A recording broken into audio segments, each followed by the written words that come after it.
একটু একটু এদিকে এদিকে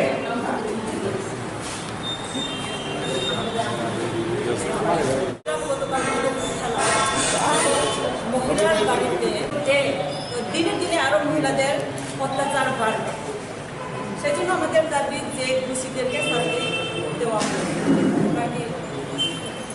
গিয়েছিলাম এবং মহিলা যে খুন হয়েছে ওনার বাপের বাড়িতেও আমরা গিয়েছিলাম। ওখানে গিয়ে আমরা শুনতে পেরেছি কি আসামি 4 জন, ওনাকে শ্বশুর বাড়ির লোক খুন করা হয়েছে ওনাদের মেয়েকে, এবং থানাতে এফআইআর করেছিল 4 জন, দেওর আর ননদ শাশুড়ি। থানাতে এফআইআর করেছিল মধুপুর থানাতে, কিন্তু শুধু একজনকে অ্যারেস্ট করা হয়েছে, বাকি 3 জনকে এখনো অ্যারেস্ট করা হয়নি। গ্রেপ্তার যে হয়েছে তার নাম কি? গ্রেপ্তার হচ্ছে তাপস চৌধুরী। তাপস সে কে? দেওর। বাকি 3 জন এখনো গ্রেপ্তার করা হয়নি, শাশুড়ি, ননদ, স্বামী এবং আরেকজন দেওর। স্বামীর নামে কেস করা হচ্ছিল না, 4 জনের নামে কেস। স্বামীর নামে হয়েছে না এফআইআর?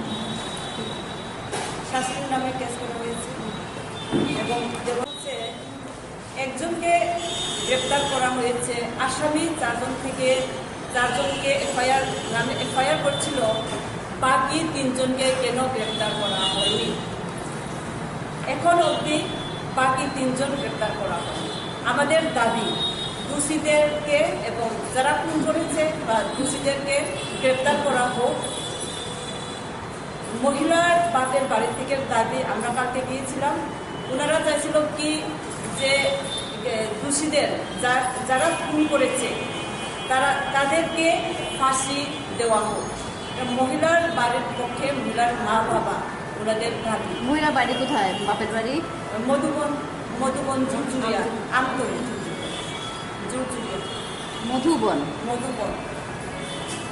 এইভাবে দিনে দিনে ত্রিপুরা রাজ্যে মহিলাদের উপর অত্যাচার। আমি আরেকটা শাস্তি যেন নদীর হয়ে থাকে ত্রিপুরা রাজ্যে, যেন আর সরকার কোনো রকম বধূ নির্যাতন করতে সাহস না পায়। আমি বলবো এটা তো নিছক কথা, নিছক দাবি।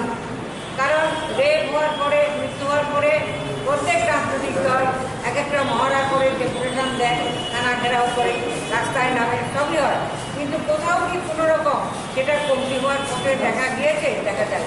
কাজে আমরা জোরালো দাবি রাখছি কংগ্রেসের তরফ থেকে তথা মহিলা কংগ্রেসের তরফ থেকে যে এই রাজ্যে শান্তি শৃঙ্খলা বজায় রাখার দায়িত্ব হচ্ছে পুলিশ প্রশাসনের, এবং পুলিশ প্রশাসনের দায়িত্বে কে আছেন?